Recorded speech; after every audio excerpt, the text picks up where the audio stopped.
প্রায় 22 বছর পরে নারায়ণগঞ্জের একটি চাঞ্চল্যকর হত্যা মামলায় বিশিষ্ট ব্যবসায়ী সাব্বির আলম খন্দকারকে দুজন আততায়ী গুলি করে নির্মমভাবে নিহত হয়।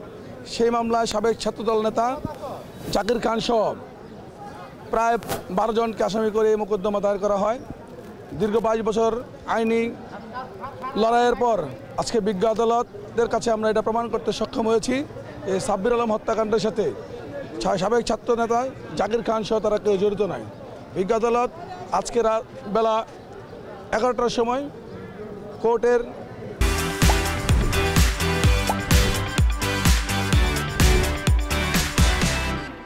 এজলাসে সকলের সামনে তিনি তার রায় ঘোষণা করেন।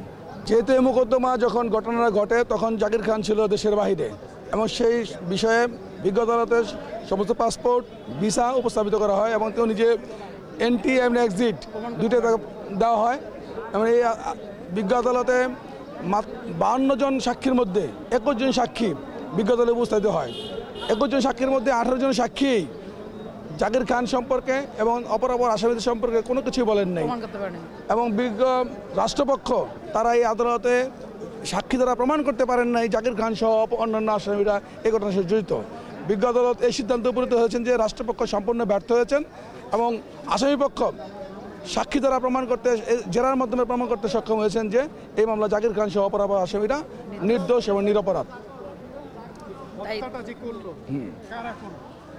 হত্যাকাণ্ডে যারাই করুক দুজন অজ্ঞাতনামা আসামি এজাহারকারী নিজেই বলছেন দুজন অজ্ঞাতনামা আসামি তারা এসে তাকে তার বাড়ির সামনে গুলি করে।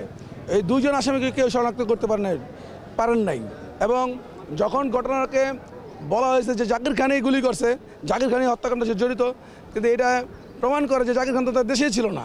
যে লোক দেশে ছিল না সে কীভাবে হত্যা করে, কীভাবে এই হত্যাকাণ্ডের সাথে জড়িত হতে পারে? এটা রাজনীতির প্রভাকাণ্ডার কারণে রাজনীতির প্রতিপক্ষ হওয়ার কারণেই তার বিরুদ্ধে মামলা আনয়ন করা হচ্ছে। প্রকৃতপক্ষে যারা এই ঘটনার সাথে জড়িত তারা পার পেয়ে গেল।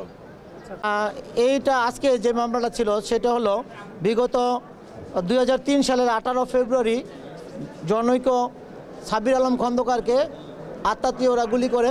সেই সাব্বির আলম খন্দকার হলো নারায়ণগঞ্জের একজন পরিচিত মানুষ, ব্যবসায়ী।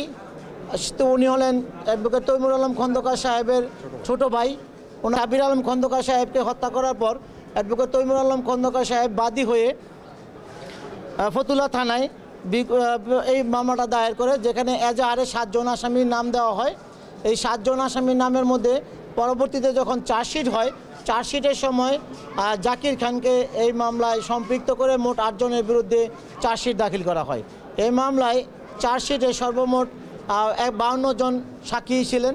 সেই 52 জন সাক্ষীর মধ্যে 21 জন সাক্ষীকে এডিশনাল 1 কোর্টে দীর্ঘ সাক্ষ্য অন্তে 2003 সালের ঘটনায় সর্বশেষ হাইকোর্টের একটা ফাইন্ডিংস ছিল যে নভেম্বর 2024-এর 26 তারিখের মধ্যে মামলাটা নিষ্পত্তি করার জন্য এডিশনাল 1 সাহেব বর্তমান আমাদের মমিনুল হক সাহেব উনি আসার পর মমিনুল ইসলাম সাহেব উনি আসার পর উনি এই ফাইন্ডিংসটাকে মেনটেন করে এই মামলাটা প্রায় প্রতিদিন ডেট রেখে সাক্ষ্য হিসাবে বিভিন্ন আয়ুসহ বিভিন্ন ডাক্তার ওদেরকে উপস্থিত করার চেষ্টা করেছেন।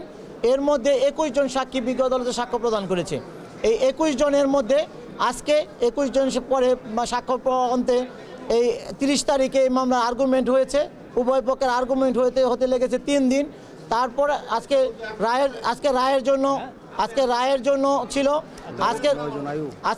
জন্য ছিল রায়ের শেষে বিজ্ঞ আদালত রাষ্ট্রপক্ষ ঘটনা প্রমাণ করতে না পারায় এই মামলায় সকল আসামিকে খালাস দিয়েছেন। মোট 8 জন আসামি খালাস পেয়েছে। এই 8 জন যারা 8 জন এই মামলায় আসামি ছিল 8 জন, জাকির খান সকল আসামিকেই খালাস দিয়েছে। তার সাথে আমরা পরবর্তীতে আলাপ আলোচনা করব যে আসলে এই মামলাটা কীভাবে আপিল করা যায়। আপিল করার জন্য যদি যা থাকে ওনারা যেভাবে করতে চায় আমরা রাষ্ট্রপক্ষে ওনাকে হেল্প করার জন্য প্রস্তুত আছি।